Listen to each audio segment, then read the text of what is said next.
Ini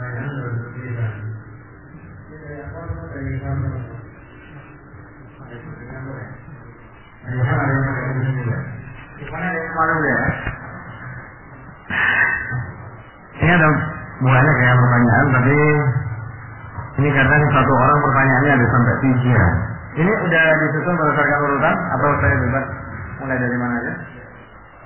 Ya. Ini ada beberapa pertanyaan ya. Kalau memang pertanyaan tersebut bisa kita jawab sekarang. Pertama kalau itu berkaitan dengan tema akan kita jawab. Dan apabila memang belum bisa dijawab atau belum bisa jawab sepenuhnya, nanti akan kita tunda. Ya. Di kesempatan akan datang, ya. Atau mungkin bisa dialihkan kepada ustadz-ustadz yang lain untuk diberi jawaban selayaknya.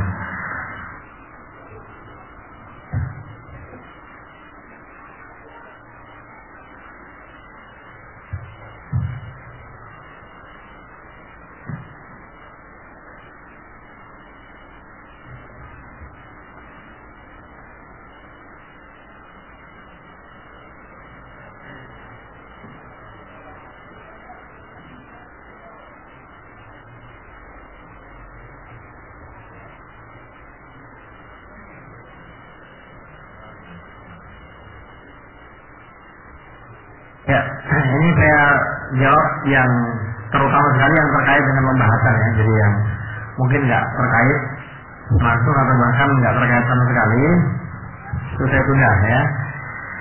Pertanyaan pertama, ini saya bingung ya memahami tentang hakikat manhajus salaf.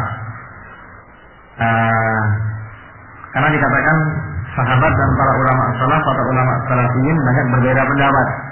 Lalu bagaimana cara memilihnya? Bila semuanya itu ya berada dalam satu manhaj. Tadi sebenarnya sudah dijelaskan ya.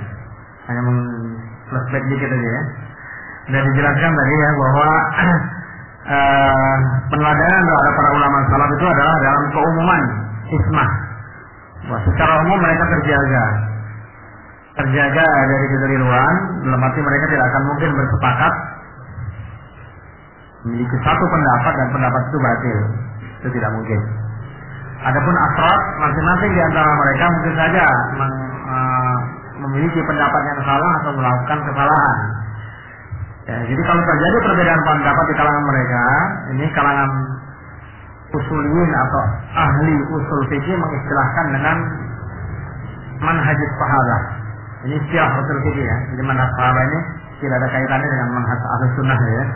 Manhajus sahabi atau manhaj sahabi itu adalah apabila sebagian sahabat Nabi itu memiliki pendapat yang berbeda dengan sahabat yang lain, maka dalam kasus seperti ini kesemuanya dikembalikan kepada dasar-dasarnya dari kitabullah dan sunnah Nabi Shallallahu Alaihi Wasallam. Mana yang bersesuaian dengan kedua sumber tersebut, maka itu yang dijadikan sebagai pilihan. Kalau masing-masing memiliki dalil, mana di antara dalil tersebut yang kuat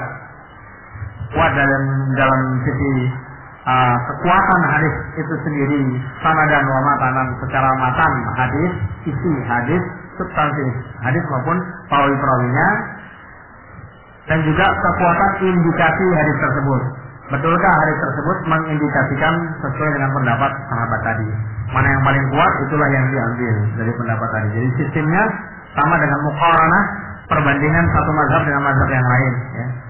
Jadi kalau ada pendapat dari satu imam dengan yang lain, harus dipilih sesuai dengan kekuatan dalil masing-masing di antara mereka tersebut.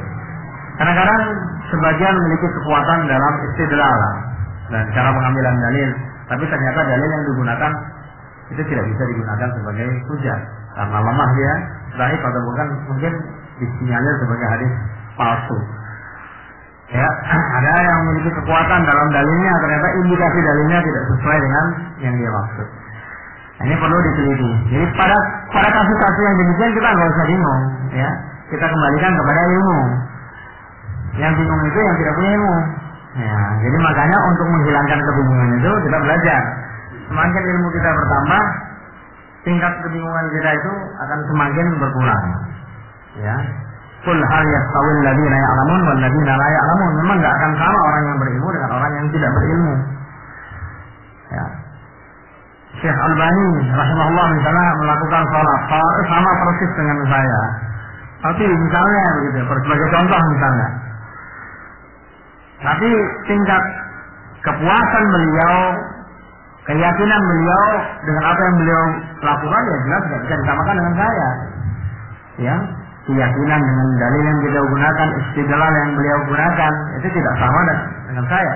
Demikian juga antara kita satu dengan yang lain. Mungkin amalannya sama, tapi yang ini betul-betul yakin 100%, yang ini masih ragu-ragu, yang ini yakin sekali, nggak yakin sekali.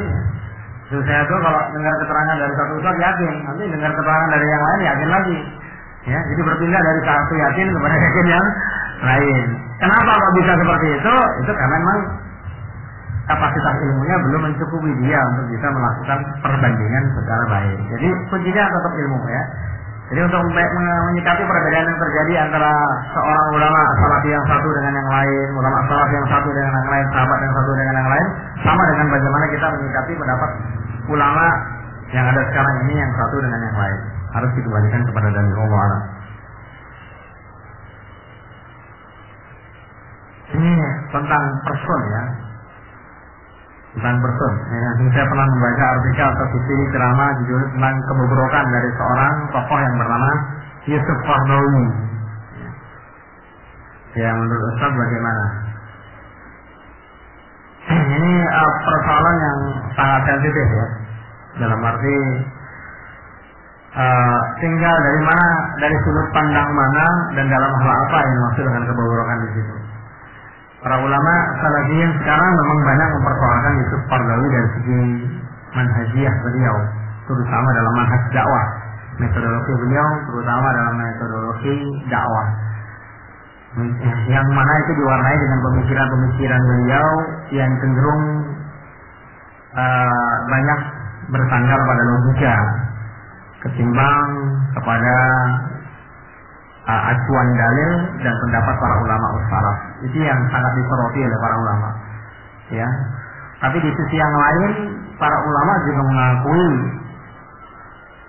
keulamaan Yusuf Qaradawi di bidang ilmu fikih secara umum. Sehingga jangan kaget kalau seandainya seorang ulama besar seperti Syekh Abdul Aziz Ibnu Baz saja kadang masih menukil pendapat Yusuf Qaradawi dalam persoalan-persoalan fikih.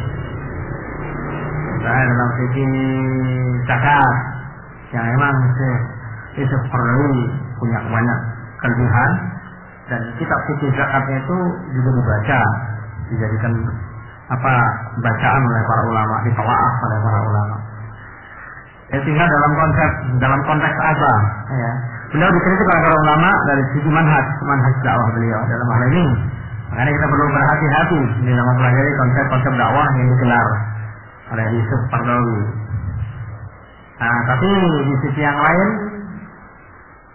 semoga Allah mengampuni kita dan mengampuni beliau. Beliau juga punya kelebihan-kelebihan yang dipakai oleh para ulama. Jadi di sini kita harus bersikap secara bijak ya. Kita harus menyikapi secara bijak ya. Karena kalau kita hanya sekedar menyatakan kebobrokan secara mutlak saja, jangan-jangan nanti sikap kita lebih keras dari sikap ulama sendiri ya. Para ulama saja nggak bersikap seperti itu, kerasnya kerasan kita ya, dari para ulama. Seharusnya yang bersikap lebih keras itu ulama, jangan kita. Ya, mereka sudah punya bukti-bukti yang jelas. Kita perlu berhati-hati karena kita ini orang bodoh. Tapi ini sikapnya kebalikan ya. Ulama tidak sampai gitu-gitu amat. Oh, kita malah melebihi apa yang dilakukan oleh para ulama. Ini kan sekali lagi ya, dalam manhaj dakwah beliau kena, bahkan sebagian orang menggelari beliau dengan Mu'taziliyul asar. Mu'tazilahnya zaman ini. Ya, dari segi pemikiran beliau memang ada kemiripan dengan gaya pemikiran kalangan Mu'tazilah. Maka digelari dengan Mu'taziliyul asar. Mu'tazilah di zaman ini. Ya. Tapi dalam kitab fikih beliau tetap dijadikan rujukan. Bagi masyarakat awam mungkin yang masih belum bisa memilah-milah, ya, untuk berhati-hati, ya tidak usah baca kitab-kitabnya dulu karena masih banyak kitab ulama-ulama lain yang masih bisa dijadikan rujukan. Ya. Jadi bagi mereka yang masih mampu memilah-milah dalam masalah-masalah fikih, seorang talibul ilmi misalnya penuntut ilmu, silahkan mempelajari kitab beliau karena banyak juga manfaat dari kitab-kitab yang ditulis oleh Yusuf Qaradawi. Ya. Allahu a'lam bishawab. Kemudian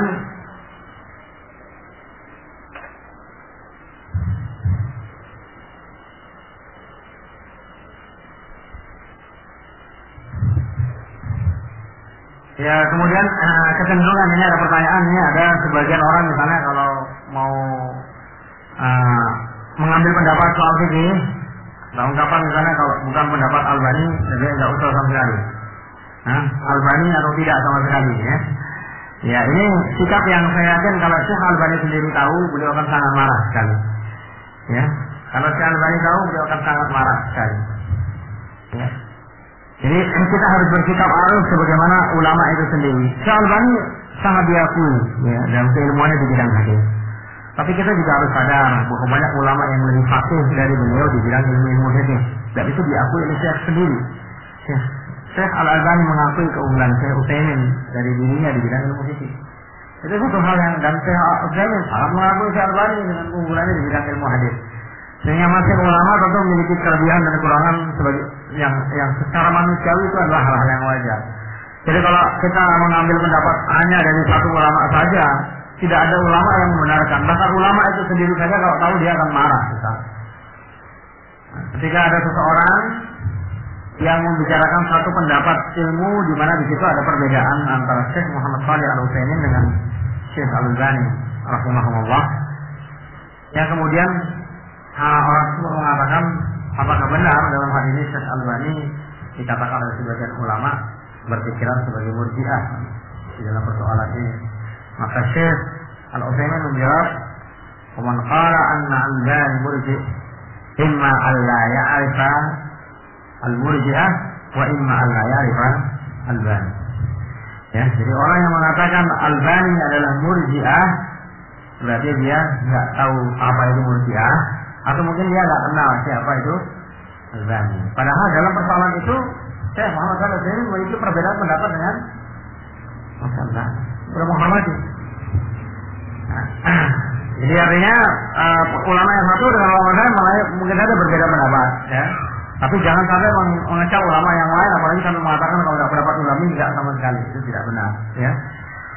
Itu tidak benar, ya. Itu yang bisa menyebabkan munculnya taklid buta, ya. Jadi seolah-olah apa yang dikatakan oleh seorang ulama sudah pasti benar adanya, ya. Ini bertentangan dengan manhaj ulama itu sendiri, ya. Kemudian bolehkah kita mengikuti pendapat sebagian sahabat secara mutlak? Bahkan Allah menyebutkan bahwa mereka itu orang-orang yang diridhoi, yang terutama, ya, radhiyallahu anhum, ya. Bahwa Allah itu mencintai mereka. Allah telah meridhoi, jadi orang-orang yang mengikuti baiat ridwan dan seterusnya. Bahwasanya Allah Subhanahu wa taala telah memberikan keridhaan itu kepada para sahabat. Maka dikatakan situ, yakni mereka akan masukkan ke dalam surga yang di bawahnya mengalir sungai-sungai. Apakah ini merupakan kepastian bahwa setiap pendapat mereka itu terjamin? Dan dalam arti, bolehkah kita mengikuti sebagian pendapat ulama sahabat secara mutlak meskipun kita belum tahu kepastian kebenaran itu dari kitabullah maupun sunnah Rasul? Perkataan sahabat itu bukanlah hujjah di muradihah, bukanlah hujjah yang mandiri, ya. Jadi kata di sini perkataan sahabat atau pendapat seorang sahabat Nabi bukanlah hujjah di mufradihah, ya. Bukan hujjah mustaqillah, bukan hujjah yang mandiri. Jadi tidak boleh kita menentukan hukum syariat berdasarkan perkataan atau pendapat seorang sahabat Nabi. Itu tidak boleh, ya. Rasa ucapan atau pendapat para sahabat Nabi itu hanya bisa menjadi indikasi dari adanya sunnah Rasulullah SAW atau untuk menafsirkan sunnah Rasulullah SAW. Indikasi misalnya seorang sahabat mengatakan wa minas sunnah, termasuk di antara sunnah Nabi. Kalau seorang sahabat berkata demikian, itu berarti dia sebenarnya mengacu pada pendapat Nabi, ya, bahwa sunnahnya adalah demikian, bahwa Nabi melakukan demikian. Meskipun zahirnya yang mengatakan adalah sahabat tadi. Itu indikasi adanya sunnah Nabi. Atau dia menafsirkan sunnah Nabi, misalnya seorang sahabat yang meriwayatkan hadis kemudian dia mengatakan maksud daripada hadis tersebut adalah begini dan begini. Yang bisa dijadikan hujjah. Itu pun seandainya tidak terjadi perbedaan pendapat antara sahabat yang satu dengan sahabat yang lain. Tapi semata-mata pendapat sahabat, misalnya seorang sahabat melakukan ini berarti itu sunnah, tidak benar. Nah, orang mengatakan Ali bin Abi Thalib setiap sebelum makan nasi itu beliau menjilat garam. Maka sunnahnya adalah setiap mau makan harus menjilat garam. Ini salah. Bagaimana perbuatan sahabat bisa dijadikan dalil? Pertama harus selidiki dulu keabsahan pendapat tersebut. Ya, keabsahan pendapat tersebut, apakah riwayatnya benar apa enggak? Kalau terbukti riwayat itu salah atau bahkan riwayat palsu, tolak mentah-mentah. Kalau terbukti itu sahih, maka itu hanya menunjukkan bahwa Ali tetap makan garam. Ya, tidak memberikan faedah hukum apa-apa. Oh, saya mau niru Ali, ya nggak apa-apa terserah, tapi jangan mengatakan itu sunnah Nabi. Ya. Jadi ini yang sering kita tafsirkan sebagian orang. Jadi semata-mata perbuatan sahabat, kalau dikatakan Allah kan sudah meridhoi mereka itu secara umum, bukan berarti setiap perbuatan mereka sahih. Sekarang kita kerucutkan saja kepada Umar bin Khattab, nggak usah kepada sahabat yang lain.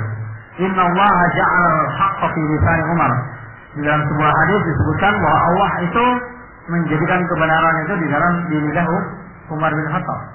Allah menciptakan kebenaran di lidah Umar bin Khattab. Tapi apakah setiap pendapat Umar berarti benar? Ya tidak, karena sebagian di antara pendapat Umar salah. Bahkan beliau sendiri menyadari kesalahan sebagian pendapatnya. Ketika beliau membatasi masalah mahar, kemudian dihujah oleh sebagian sahabat Nabi dengan mengacu kepada hadis Rasulullah SAW, Umar kembali dan rujuk. Ya. Ketika Umar marah kepada seorang sahabat yang mengucapkan salam 3 kali di rumahnya, ya. Tapi sahabat tersebut pergi, kenapa kamu sudah salam kok malah pergi? Lalu diingatkan, bukankah Nabi mengatakan begini, begitu ya, salam 3 kali, wa illa farji. Kalau tidak ada jawaban sama sekali, maka pulanglah. Umar langsung ingat-ingat, oh iya, sebenarnya dulu aku pernah dengar hadis ini. Jadi kesibukan aku di pasar menyebabkan aku lupa dengan hadis ini. Umar ya. Jadi artinya Umar juga tadi salah dalam pendapat. Dan ada beberapa kasus di mana Umar salah, bahkan sebagian di antara langsung beliau ralah. Padahal sudah dikatakan oleh Nabi, Allah menciptakan kebenaran di lisan Umar. Apalagi sahabat-sahabat yang lain yang tidak ada pemastian dari Nabi seperti tadi. Jadi mungkin saja para sahabat sebagian berpendapat salah. Ya. Jadi keridhaan Allah terhadap para sahabat tidak menjamin kebenaran seluruhnya. Ya. Kemudian pertanyaan selanjutnya, ini kelanjutan dari yang pertama ya. Pertanyaannya, kalau ada perbedaan pendapat di kalangan para sahabat, bagaimana cara mengantisipasinya, sudah saya sebutkan tadi ya. Kemudian selanjutnya, bagaimana hakikat tahzir? Sebagian ulama seperti yang dilakukan oleh Syekh Rabi terhadap Syekh Ali Hasan Al-Halabi, bagaimana sikap kita agar tidak terjebak dalam ta'assub atau fanatik buta? Di sini yang pertama harus dibedakan antara hajar dengan tahlil. Keduanya sangat berbeda sekali. Kadang-kadang sebagian kita menggunakan kalimat itu campur-campur ya. Jadi dalam penerapannya akhirnya salah, kaprah. Kalau hajar itu adalah mengisolasi sebagian di antara pelaku dosa tertentu, pelaku kesalahan tertentu di dalam Islam, yang diharapkan dengan hajar tersebut dia akan bertobat kepada Allah dan semakin dekat kepada Allah Subhanahu wa taala, seperti yang dilakukan oleh Nabi terhadap Ka'ab bin Malik dan 2 sahabat yang lain dalam kejadian di mana mereka tidak mengikuti perang Tabuk. Nah, persoalannya di sini adalah bahwa hajar yang dinamakan dengan hajar di kalangan para ulama jadi dikenal itu sebagai sebuah hukuman yang dilakukan oleh seorang penguasa muslim atau seorang ulama yang memiliki kekuatan fatwa, di mana fatwanya didengar oleh masyarakat muslim. Mereka boleh memberikan hajar dan mengisolasi sebagian kaum muslimin. Tapi Ibnu Taimiyah rahimahullah taala memberikan syarat bahwa hajar hanya boleh dilakukan pertama oleh orang yang didengar ucapannya oleh masyarakat, di antaranya pemimpin atau para ulama yang berkompeten. Yang kedua, hajar itu hanya dilakukan kepada orang yang diyakini dengan hajar itu dia akan bertobat. Tapi kalau dia dihajar malah dia semakin jauh dari kebenaran, itu tidak boleh dilakukan. Itu dengan dalil, jadi Ibnu Taimiyah memberikan contoh bahwa di perang Tabuk itu yang meninggalkan perang itu bukan cuma 3 ini saja, banyak yang lain. Tapi yang lain semuanya diterima uzurnya, kecuali yang 3 ini Nabi memberikan hukuman. Kenapa Nabi tidak memberikan hukuman kepada yang lain? Ya, Karena Nabi melihat bahwa ketiganya ini bagaimanapun dia dihukum, dia akan malah semakin dekat kepada Islam. Ya, terbukti sebagian dibujuk oleh orang kafir ya. Ka'ab bin Malik sampai dibujuk, udahlah tinggalin aja si Muhammad itu, ikut kami saja. Kamu sudah jadi pengikutnya malah diisolasi. Dia justru membakar surat tersebut. Ya. Justru dia semakin dekat, semakin takwa, semakin menangis dan bertobat kepada Allah. Ya. Jadi itu hajar. Ya. Adapun tahdzir itu adalah peringatan seorang ulama atau seorang penguasa terhadap bahaya seseorang yang dikhawatirkan yang memiliki pemahaman, keyakinan dan sejenis atau perbuatan yang berbahaya agar umat berhati-hati terhadap orang tersebut. Ini dinamakan dengan tahdzir. Nah, kalau hajar sifatnya itu lebih mengikat, kalau tahdzir itu sifatnya lebih relatif. Ya, jadi tahdzir itu sifatnya lebih relatif. Misalnya saya memberikan tahdzir ya, kepada seseorang karena dia dianggap memiliki ini dan itu. Dan ternyata ulama yang lain, orang lain, ustaz lain atau penguasa lain mengatakan tidak, jangan diberikan tahdzir karena dia tidak memiliki kesalahan tersebut. Saya mengenal dia, lebih mengenal daripada orang lain. Bisa jadi terjadi perbedaan pendapat antara yang satu dengan yang lain. Ya. Jadi kalau ajar sikapnya lebih mengikat, karena itu dilakukan biasanya berdasar mufakat. Jadi memang seorang Quran ini diisolasi, jangan sebagian diisolasi, sebagian dekatnya nggak bisa, nggak bisa terjadi ya. Tapi kalau yang namanya tahdzir sifatnya bisa relatif. Seorang ulama bisa menyuruh orang lain menjauhi dia, tapi belum tentu apa yang ditahdzirkan itu benar. Karena bisa jadi ulama yang lain itu berkata sebaliknya. Nah ini sedangkan dalam kasus ini yang terjadi adalah demikian. Wallahu a'lamu bishawab. Dan tahdzir yang dilakukan oleh para ulama harus dicatat. Saya sendiri mengalami masa ketika terjadi sedikit konflik antara Syekh Ali Hasan dengan beberapa orang di anggota Fatwa Lajnah Daimah. Ya. Pada waktu itu sempat terjadi penulisan buku untuk saling bantah yang satu dengan yang lain. Saya sendiri hadir di kalangan para penuntut ilmu dan berbicara langsung dengan orang-orang yang mendapatkan berita tentang tahdzir tersebut. Bahwa tahdzir yang diakui oleh para ulama tidak seperti yang kita pahami. Jadi mereka hanya mentahdzir hanya dalam kasus di mana dia berselisih dengan para ulama tadi. Ya, jadi suatu saat saya pernah bertemu dengan murid Syekh Shalih Al-Utsaimin rahimahullah taala. Saya sedang membaca kitab Mulaqas Syarah Baikunyah yang ditulis oleh Syekh Ali Hasan. Antum membaca buku tulisan siapa? Syekh Ali Hasan. Masalah apa? Hadis bagus. Pada masalah hadis beliau bagus ya. Beliau banyak mengikuti syekhnya Al-Albani rahimahullah taala. Tapi kalau dalam persoalan akidah khususnya yang terkait yakni dengan persoalan ini dan itu, antum harus berhati-hati. Sebagian ulama mentahdzir Syekh Ali Hasan. Jadi itu yang terjadi ya di sana ya. Tahdzir itu adalah demikian ya. Bukan seperti yang membuat tahdzir Ali Hasan berarti nggak boleh baca bukunya Ali Hasan sama sekali ya. Nggak boleh belajar dari beliau sama sekali, tidak. Ya, dalam beberapa sisi yang di situ bertentangan dengan ulama itu ditahdzir. Tapi sekali lagi kita katakan tahdzir itu pun sifatnya relatif. Karena tidak semua ulama sepakat dengan tahdzir tadi. Banyak di antara ulama di antaranya Bakar Abu Zaid yang tidak setuju dengan tahdzir tersebut. Ya. Jadi dengan demikian sifatnya masih sangat relatif sekali. Ya. Sebenarnya siapa yang salah dan siapa yang benar dalam persoalan ini ya silakan nanti kalau yang sudah memiliki kapasitas ilmiah memperbandingkan pendapat tersebut, baca masing-masing bukunya, nanti akan bisa menilai secara baik sebenarnya siapa yang salah dalam hal ini. Jadi kalau saya membacanya saya melihat ada link yang hilang antara debat satu buku dan buku yang lain ya. Kalau saya memahaminya sampai sekarang begitu, ada link yang hilang ya. Jadi apa yang dikatakan oleh Syekh Ali Hasan benar dan apa yang dikatakan oleh Syekh Lajnah Daimah adalah benar juga. Tapi apa yang diperdapatkan itu tidak kontak, tidak nyambung sekali. Ada link yang hilang. Kalau saya melihatnya begitu. Dan kita tetap menghormati mereka semua sebagai ulama ahli sunnah wal jamaah. Adapun perbedaan pendapat yang menimbulkan konflik seperti itu di kalangan para ulama itu sering terjadi di zaman dahulu ya. Dulu ada perdebatan yakni serius antara ulama satu dengan yang lain ya. Seperti antara Imam Suyuti dengan Imam As-Sakhawi misalnya. Itu perdebatan klasik ya. Tapi kan akhirnya para ulama tetap mengambil apa pendapat Imam Masyuti sebagai rujukan dalam banyak persoalan, dan pendapat Imam Syafi'i juga sebagai rujukan dalam beberapa persoalan. Dan kita tidak pernah mendengar kalau ulama Ahlus Sunnah mengatakan jauhi Imam Fauzi sejauh-jauhnya atau Imam Syafi'i sejauh-jauhnya, tidak ada. Insya Allah itulah yang terjadi juga dengan konflik yang terjadi antara Syekh Ali Hakam Hafizahullah Ta'ala dan juga beberapa ulama dari Lajnah ulama.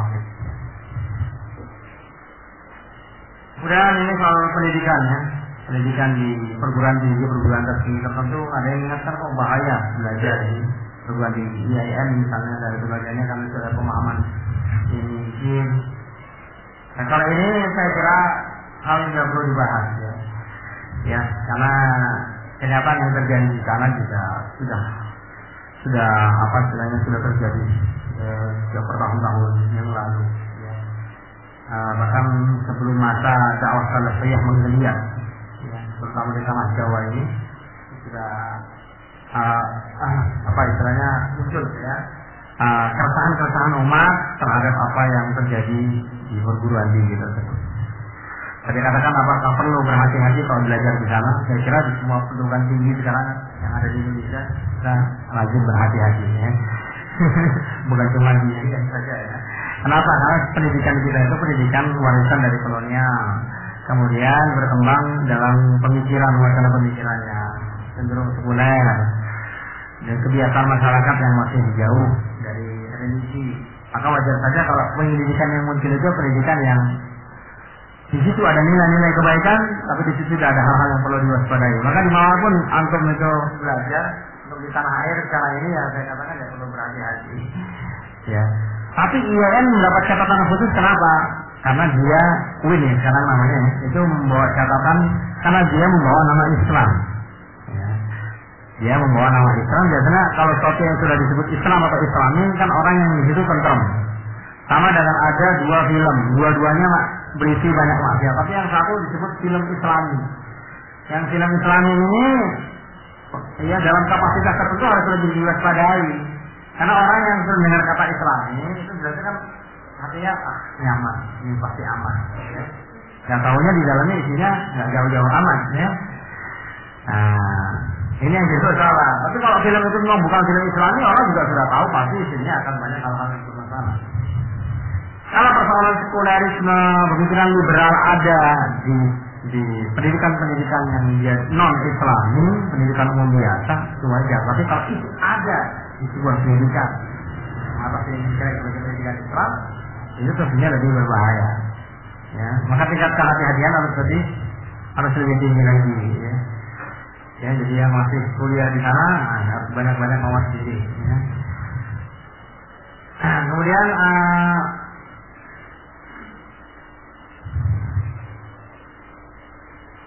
ini kenyataan ya dari lulusan sana ya.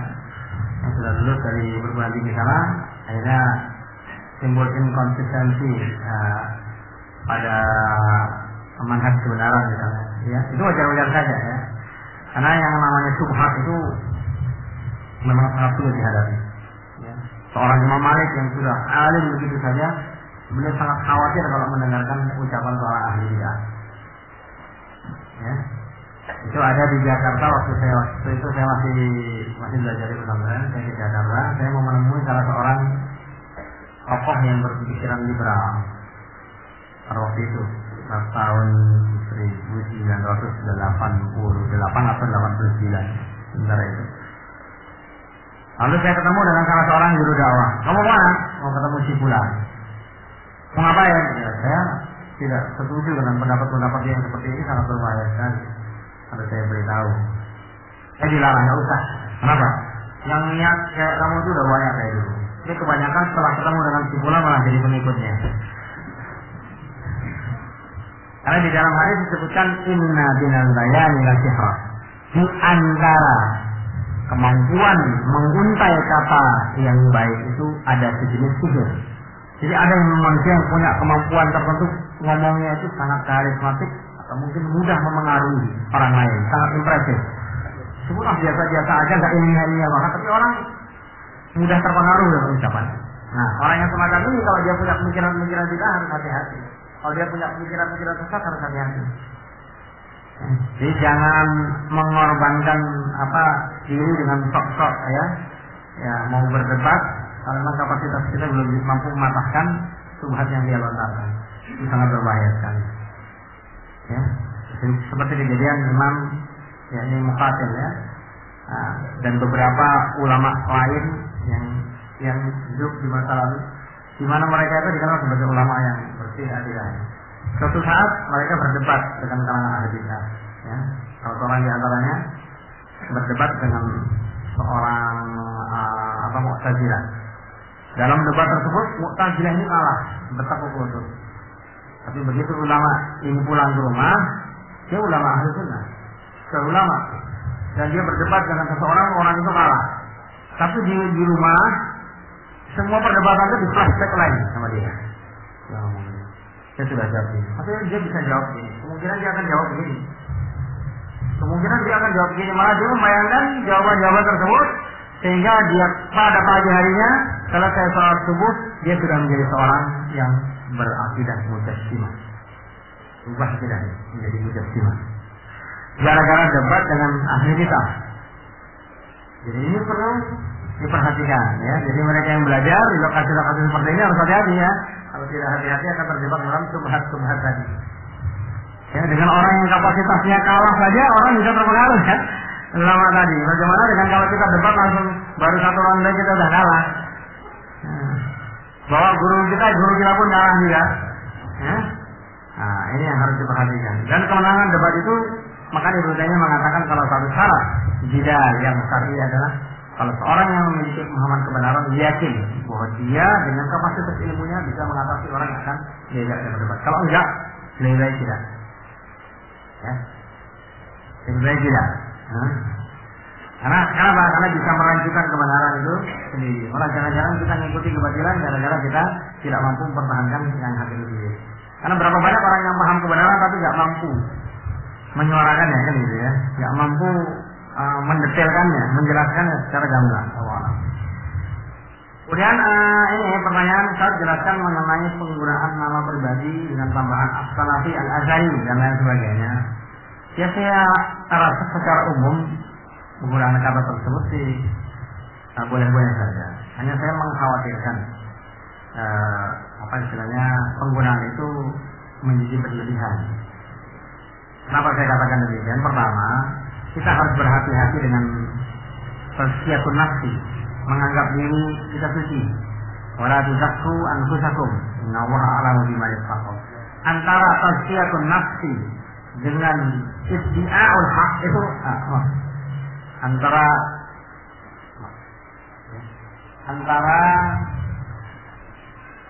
menganggap suci diri sendiri dengan mempromosikan kebenaran itu kadang-kadang tipis sekali.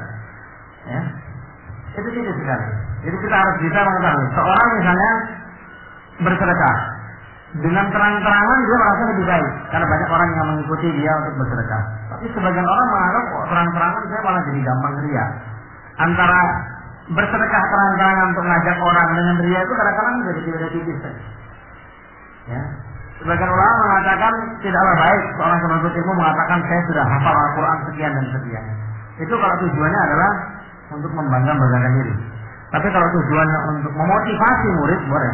Tapi antara bangga-bangga dengan memotivasi itu kadang-kadang beda-beda tipis.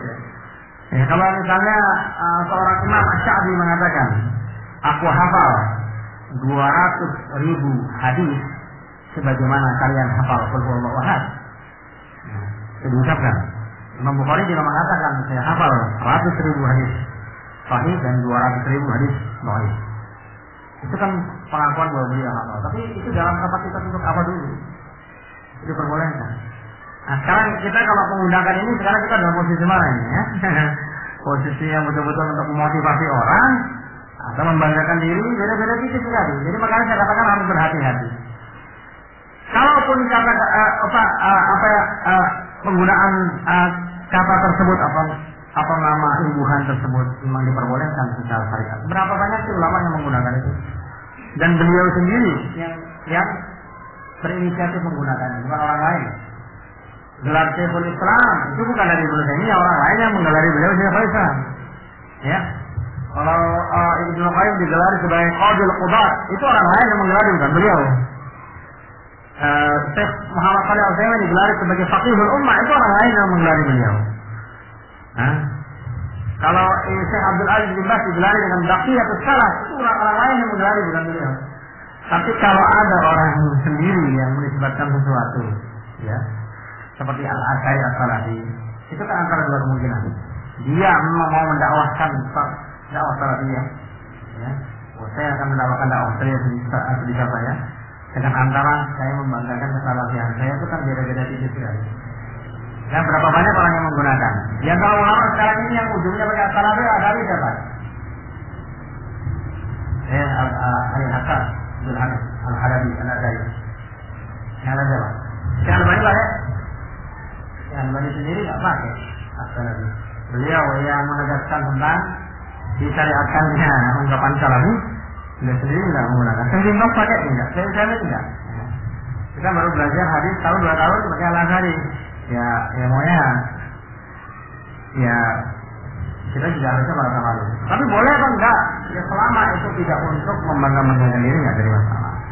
Yang terbukti ada ulama sunnah yang menggunakannya dan ulama yang lain juga tidak menyalahkan hal itu. Tapi sekali lagi kita perlu berhati-hati. Jadi jangan gampang-gampang. Kalau saya lihat sekarang penyebaran kata Al-Asy'ari ini banyak sekali. Ya. Di antara para ulama hanya 1-2 yang menggunakan itu pun sepanjang zaman loh. Panjang zaman, bukan cuma zaman sekarang ini. Jangan-jangan aku ngasih contoh, nggak bisa ngasih contoh lain selain beliau, ya. Ya, sementara yang menggunakannya di kalangan para penuntut ilmu jumlahnya banyak sekali. Yang saya tahu tadi udah belasan orang yang menggunakan kata Al-Azhari. Yang saya tahu,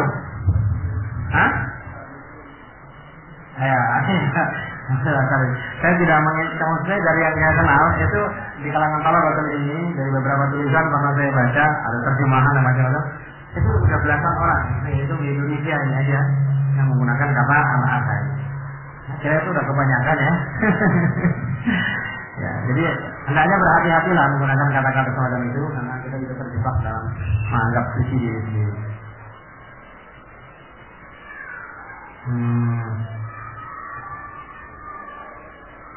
Kemudian apakah itu sama dengan mengatakan saya salafi? Belum, beda. Kalau saya mengatakan saya salafi asal konteksnya benar tidak jadi masalah. Ya. Konteksnya di hadapan siapa dan tujuan apa kita mengatakan salafi? Seandainya konteksnya benar, tujuannya baik, itu sah sebenarnya. Tapi Al-Azhari ini kan nama yang dipakai seterusnya. Ini akan dikenal sebagai imbuhan nama dia, ya. Makanya Abu Abdurrahman Al-Azhari, ya, seperti itu ya. Abdurrahim misalnya, ya, As-Salafi. Itu kan jadi imbuhan yang akan dipakai terus-menerus. Itu akan berbeda. Nah, kalau saya Salafi itu kan dikatakannya kontekstual, tidak di setiap waktu kita mengatakan. Tapi kalau sudah As-Salafi, di mana nama kita disebut As-Salafi pasti ikut tersebut. Jadi beda, sangat beda sekali ya. Wallahu a'lam.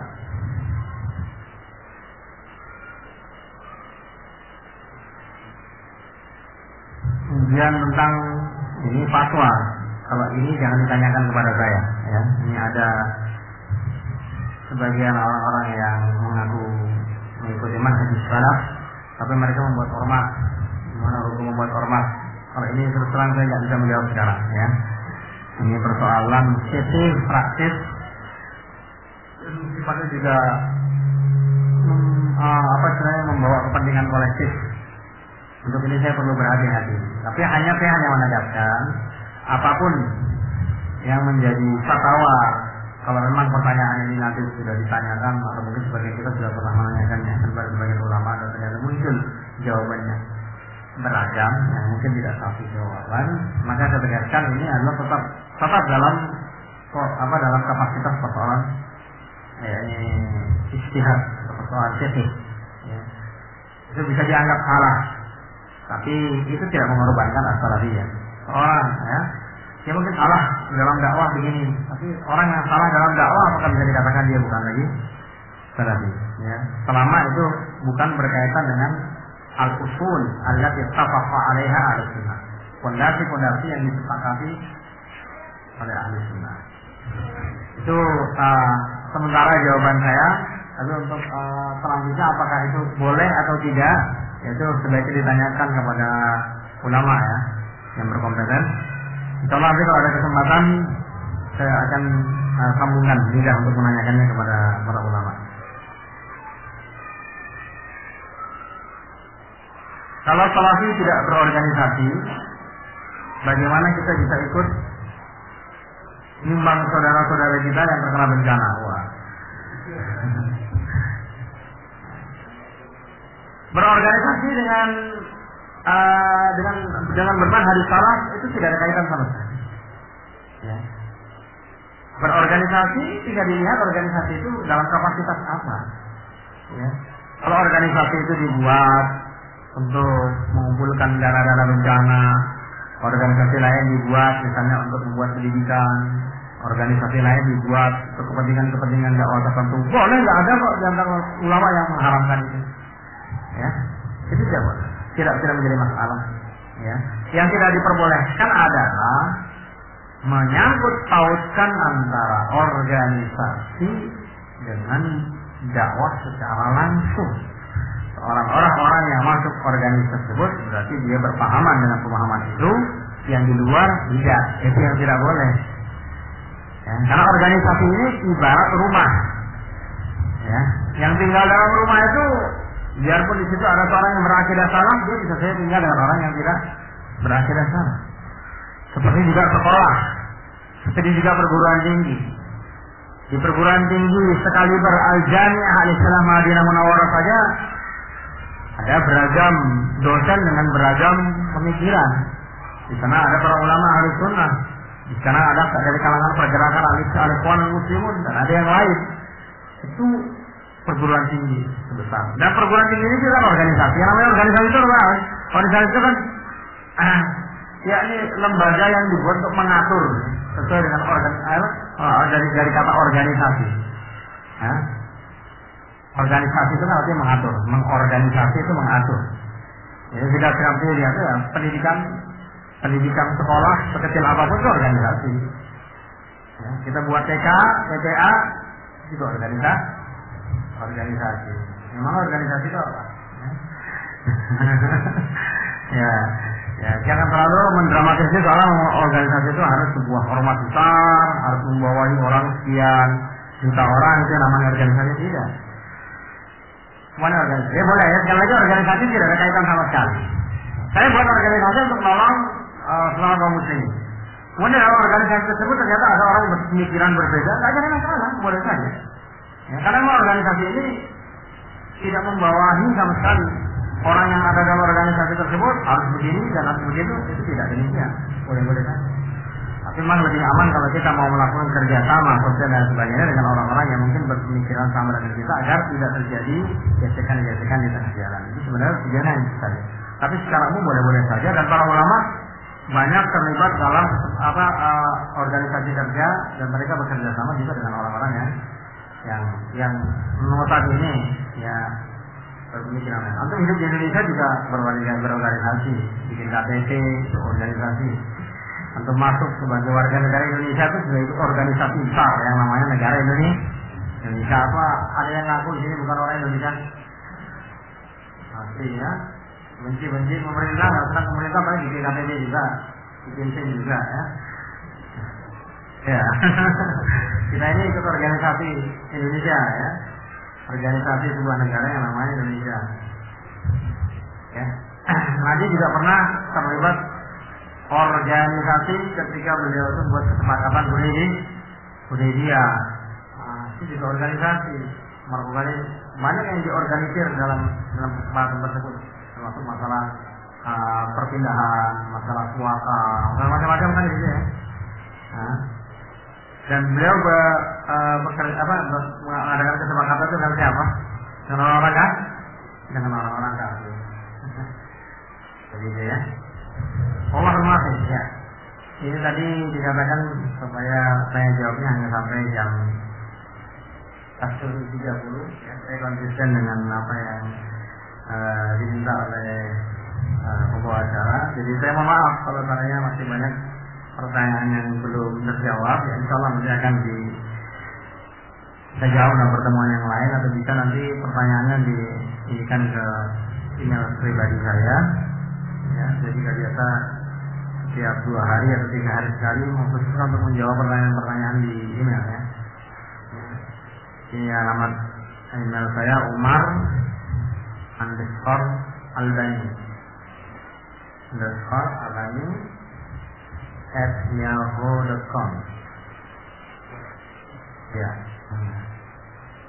Ya, itu bisa sharing, bisa nanya atau mengajukan usul-usul kira-kira yang bermanfaat bagi dakwah Islam dan kaum muslimin. Sebenarnya ada juga website, tapi masih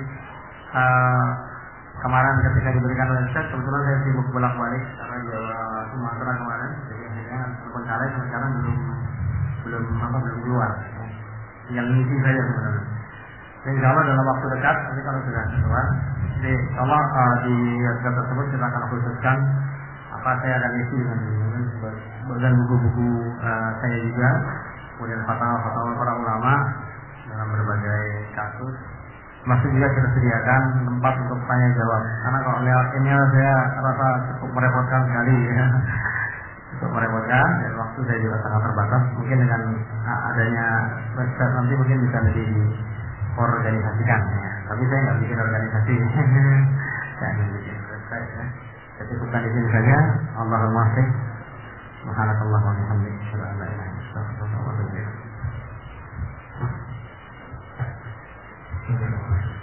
Iya. Aman sekalian. Terima waktunya dan